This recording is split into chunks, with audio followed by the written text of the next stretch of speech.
gorgeous individuals, it's Cobb here, and today I'm going to be sharing with you all 6 books that I am thankful for. So first of all, a huge thank you to my best friend Andrew for filming again. He's back here.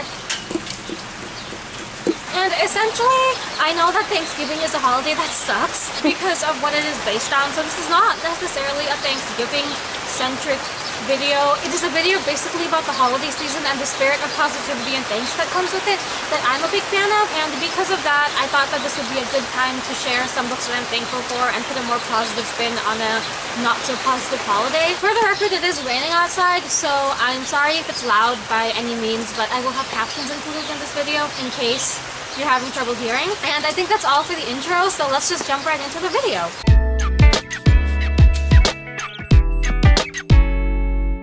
Coming in at number 6 is none other than I Wish You All the Best by my good friend Mason Deaver. I Wish You All the Best is a young adult novel that is coming out in May of 2019, and it is about a non-binary teen, Bendy Backer, who basically is not accepted by their parents after they come out as non-binary, so they end up moving in with their sister. It's kind of a coming-of-age story about Ben's journey and Ben coming to terms with their identity, and it also includes a very adorable romance with a bi interest of color, Nathan, who is also on the cover of this book. I first read this book in early 2017 when Mason asked me to do a beta read for them, and it is a book that has meant so much to me for a number of reasons. First of all, Mason is doing amazing work for trans and non-binary authors in the book community, and I don't think they understand what their work means to so many authors who are aspiring and so many readers who are going to be reading this book and seeing their identity for the first time. And I've also gotten a chance to read one of Mason's other manuscripts that I can't really say too much on, but it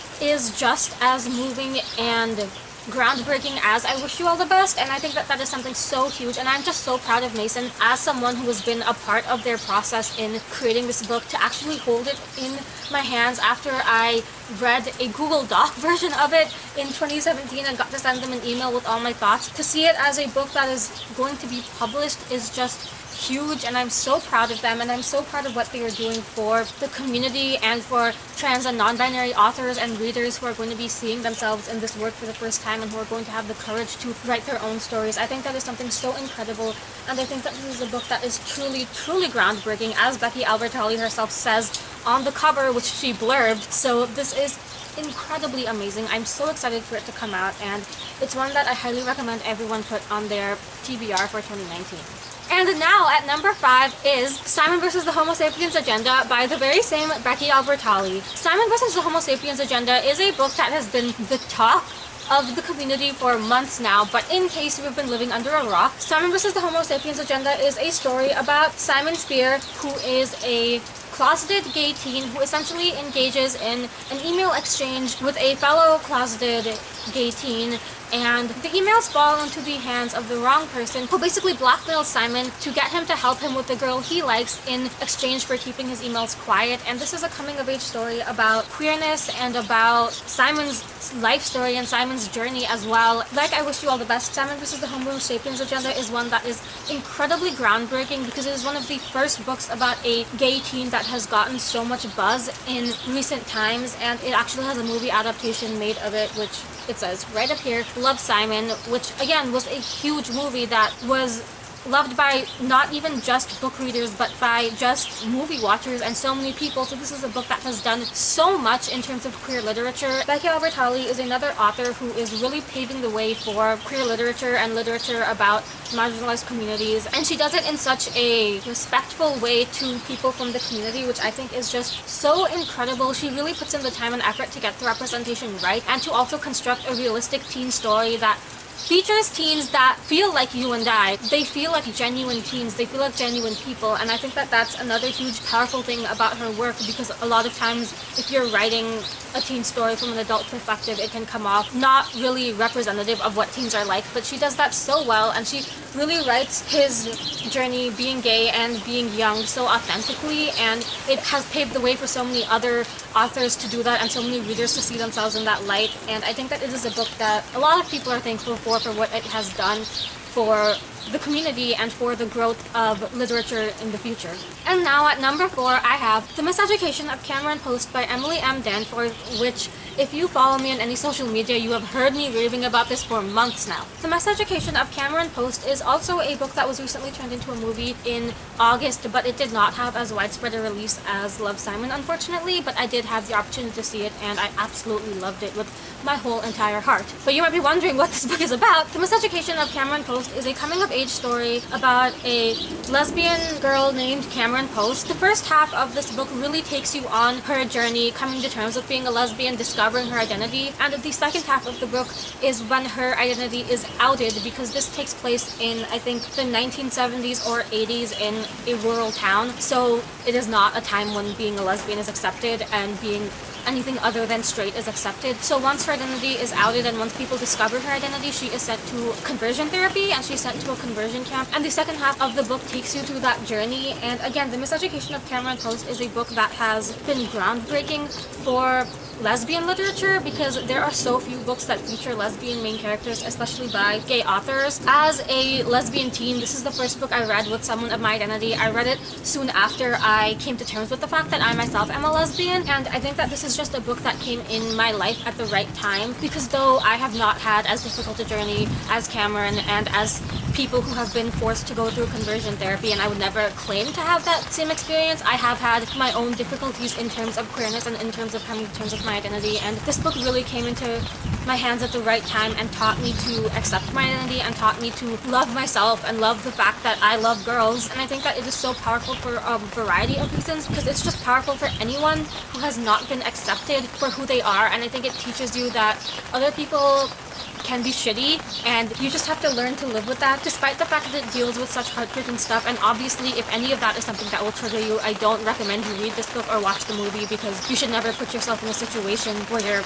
consuming content that could be harmful to you. But I think that despite the heavy content it deals with, it has an ultimately hopeful ending, and it has an ultimately hopeful message about Cameron, about being queer, and just about accepting yourself and being a teen who lives in a society that doesn't accept you. So I think that's something that's just so powerful, to turn something dark into something ultimately hopeful, and I think that the author does that very well. And she actually just had her next novel released, which is coming I think in 2021, and I am so hyped for it, because it is basically an adult murder mystery that is completely sapphic and queer. So I am really hyped for that and really hyped to see where she continues to go, because she has done a brilliant job so far.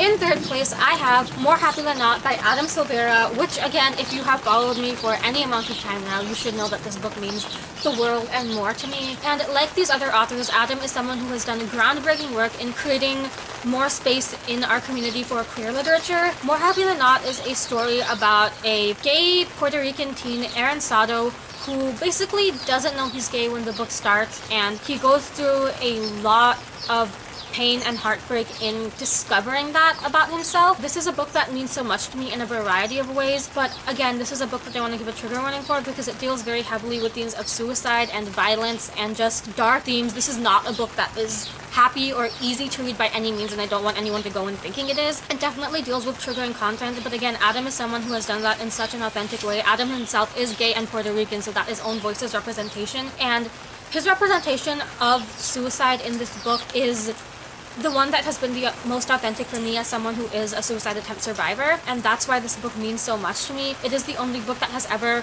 truly captured my experience with mental illness and mental health. It means the world to me in that sense, which is something that I have been open about before, because I think that more people need to know that whereas these books are dark and they can be hard to read, for some people who have been through those experiences, reading that is what you need to heal. And I think that this book is another one that came to me at the right time. It came to me right after I got out of intensive treatment. I read it and it basically healed me. It came to me at the right time. It came to me at a time when I needed it, when I needed to see someone else who has gone through something similar to me. Again, like Cam Post, I think that this is a book that, despite how dark it is and how painful it can be to read at times, it has an ultimately hopeful message. Some people might disagree with me who've read the book, but for me, as someone who has been through some similar experiences, again, not to the extent that Aaron has, because he grows up in a poor neighborhood and he has different difficulties than I've dealt with, and I wouldn't want to claim that I've had the same experience as him when I haven't in many ways. I am more fortunate than him in many ways, but as someone who has had a similar experience, I find that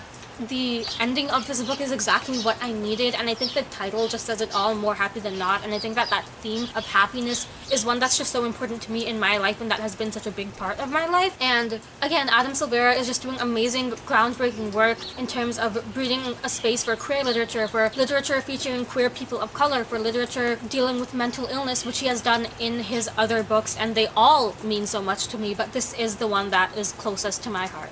And at number 2, I'm sure you all have been waiting for me to talk about this book. It is none other than When Dimple Met Rishi by Sandhya Menon. Again, if you followed me for any amount of time, you have heard me talk about this book at least 5 times, if not more. That's, very understated. When Dimple Met Rishi is the first time I have ever seen a person who looks like me on the cover of a book, a person with a name like me on the title of the book, and 2 main characters who come from the same heritage as me as the main characters of the book by an author who comes from the same country as me. If you haven't been represented correctly in your life, you know what that can mean to you, because it is a feeling of pure warmth and pure support and a feeling of being seen that you have never had before, that you feel when you see yourself in a book for the first time. And that is what this book did to me, and that is what it is to me, and I think it is what is the reason that I fight so hard for representation now. For those of you who don't know what this book is about, When Dimple Met Rishi is a YA rom-com about 2 teens, Dimple Shah and Rishi Patel, who are basically set up for an arranged marriage that Rishi knows about, but Dimple does not, because Dimple is very, I want to stay away from the stereotypes of my culture, I want to live my own life, I want to go to college, I want to pursue a STEM career, and I just want to be a strong, passionate woman. Not to say that you can't be a strong, passionate woman if you are in tune with their culture, but for Dimple, that is the path she wants. While Rishi is much more, I need to do what I need to do for my family, I need to be the perfect child for my parents, and he puts a lot of pressure on himself in that sense, so he's for this arranged marriage, and they have the most iconic meet-cute of all time that then takes them on a whirlwind of romance that I just adored. Something Sandhya has said before about the reason why she writes these rom-coms is because marginalized people deserve to see themselves in the same cute, fluffy stories. Our stories are not all heartbreak, and whereas those books are important, the issue books are important, it's also important to show that our lives are not just pain, they're not just heartbreak, they can be cute, they can be messy, they can be fun, and I think that's what this book really does. It just takes 2 Indian American teens and it puts them through a fun journey that does have more serious parts to it. It does have serious aspects to it, because I think that anytime you're writing something about teens, there are coming of age aspects to it that deal with identity and such, and you can't avoid that when you're writing YA because it is a very big part of a teen's life. But at its core, it is a rom-com, and it's important to show people who look like me in a world like that. This book is very unapologetic in how it utilizes Indian culture. Sandhya does not apologize for being Indian. She doesn't try to make her characters appear white. She doesn't try to make them act white to make this book blend in. She lets them be unapologetically Indian, and she does it in such a beautiful way where she has a character like Dimple who more criticizes the issues that come with Indian culture, because all cultures have issues and I would not negate that. But she also has a Rishi who celebrates the great parts of being Indian, and again, Indianness has amazing parts to it, and she puts them together and has them have these conversations and this dialogue that ultimately highlights both the positives and negatives of my culture. And she uses this heritage, she uses Dimple and Rishi's culture as an integral part in their journey, because it is something that often happens when people try to write books featuring characters of color as the main character is they don't actually put their culture in. They have a brown character, but they don't have an Indian character, they don't have a Mexican character, they have a brown character. And there's a difference, because there's more to being a person of color than just the skin color aspect that comes along with it. It is also the culture, it is the heritage, it is the upbringing, it is the lifestyle, it is all intertwined in their experiences, and Sandhya does that in such a beautiful way that resonates with Indian American readers and also resonates with non-Indian American readers. It can be a great read for someone who doesn't come from this culture to read it and to see a perspective different than their own, and she continues to do that in her future books, and they all mean so much to me.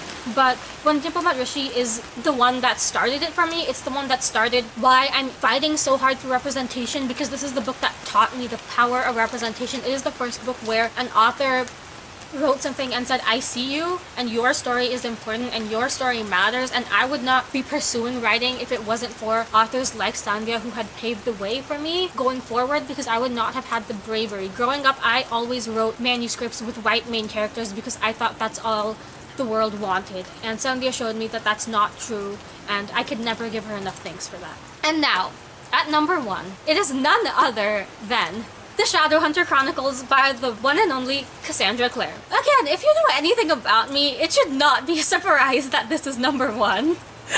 Stop laughing at me. I'm laughing because it's so obvious to me. As Andrew can attest, I have loved the Shadowhunter Chronicles since I was in middle school. Yeah. The Shadowhunter Chronicles are the books that got me into reading. I was 12 when I picked up City of Bones, and I went to a crappy middle school. Yeah, a little bit. And I was in a crappy environment. These books were my escape. They gave me a world outside of my crappy reality to look into and to delve into.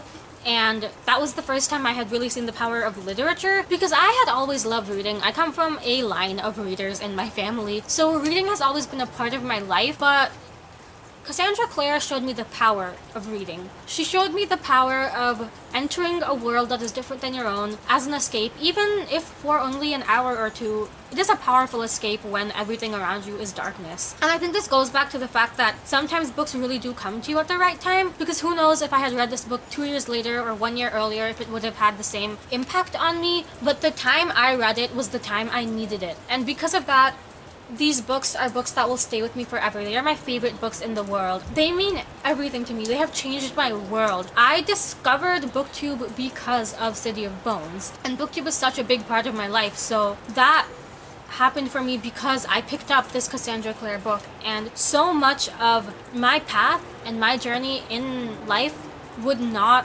be how it is today if I hadn't picked up that stupid book with that shirtless boy on the cover when I was 12. When you thought you were heterosexual. And another huge thing that stays with me in terms of Cassandra Clare's work is that though she doesn't need to, because she is such a famous author and she has a famous series, she still fights to represent underrepresented identities. And people have different views on the representation in her books. Some people don't like them, and that's valid. You don't have to like them. No one's going to make you like them. I'm not going to judge you because you can determine what works for you. But for me, as someone who considers the fight for representation a core part of my role in the book community, I think that my favorite author making that an important part of her journey is so important to me. Magnus and Alec were 2 of the first queer characters I ever read in literature, and for so many people that was the first, because City of Bones came out in 2007 when queer literature was not a thing. It was not a thing, and Alec was one of the first canonically gay characters that was part of the main cast of a book series. And that is huge, and she has continued to make strides to accurately represent the world around us. Like in The Infernal Devices, one of the 3 main characters is a disabled Chinese-British character. And that is big. Jem Carstairs is my favorite literary character of all time, and she has continued to do that so heavily in her latest series, The Dark Artifices, which is also just a really good series, and Queen of Air and Darkness comes out really soon, and I'm not prepared, but that's a separate issue for a separate day. And that means a lot to me, because Cassandra Clare's work, again, is why I'm a reader, it's why I'm a writer. She is my inspiration. She is the woman who has basically paved my path in life, and that sounds kind of over dramatic, but it really is true, because I would not be filming this video here, or more accurately forcing my best friend to film this video for you all, had I not picked up that one book when I was 12. That is something that will stay with me forever, and she is someone who will stay with me forever. I don't think I will ever stop supporting her. I don't think I ever can, because her books are my favorite things in the world. They mean everything and more to me. That's all I can say about that. They are everything to me. That was a fun and emotional video, but I think that what this really shows is the power of literature, the power of when some sort of media comes into your hands, because the timing does matter. Certain books that come to you at certain times in your life can stay with you forever, and I think that's what these books really mean to me. They came to me when I needed them, and that means a lot to me. And of course, this video does not encompass all the books I'm thankful for. If I was to film a video about every single book I'm thankful for, it would probably be my entire bookshelf, and we don't have 3 weeks. We don't have 3 weeks, no. But I think that these authors and authors in general, and even aspiring authors like me and you, or maybe not you, but me, need to know that our words have power and their words have power. I remember a few days ago on Twitter, I saw some people just comforting authors and reminding them that in this season where top 10 lists are coming out, if your book isn't on it, it doesn't mean your book is bad because it did mean something to a reader. That's what I really wanted to focus on for this video, because we can curate those top 10s lists, we can look at the New York Times best-selling list, but those are much more numbers focused. Not to discredit them, because they are important things, they are cool things. I mean, being a New York Times best-selling author is huge and amazing, and I don't want to discredit that, but the real power of literature is in the reader who sees the magic of the words, and that's what I wanted to focus on in this video, the magic of these words, the magic of these authors who have woven tales that are gonna stay with me for the entirety of my life. And obviously I want to give a huge thank you to them for being brave enough to write these stories, because all of these stories would not have been accepted a few years ago. They were brave enough to be groundbreaking and to break the norm of the community we exist in, and to write books that many others don't have the courage to write. And I understand that. I sympathize with that as someone who is still fighting for the courage to write my own story. But it is the authors like these who give me the strength to do it. It is authors like these who inspire me to keep making booktube videos that discuss representation, that discuss the importance of making sure every reader can walk into a bookstore and find not one, not two, but 5 books with characters who look like them, who feel like them, who think like them. It is authors like these who inspire me to sit down at my goddamn laptop and start writing on that Google Doc. Oh my god, preach. It is authors like these who inspire readers like me, and that is very important to me, and I think it's important for me to showcase that. So thank you to those authors. Thank you for being brave enough, not just to these 6 authors who, of course, a huge thanks to them because they are groundbreaking, but thank you to all the authors who are brave enough to sit down and to open that Google Doc and to write that manuscript, because it changes the world for a teen like me. And on that mushy and sappy note, I think that's all for this video. Thank you all so much for watching. I hope you enjoyed this video. If you did, please give it a like and subscribe, because that stuff makes me happy. And go ahead and comment down below and tell me some of the books that you are thankful for. What's the book that got you into reading, or the book that changed your life, because I'd love to hear. And as usual, all of my social media and my Goodreads will be in the description below, so you can follow me anywhere else if you'd like. Thank you all so much for watching. I hope you're having a lovely day or night wherever you are. Please remember that you are beautiful and you deserve the world, and I will see you soon for a brand new video. Goodbye!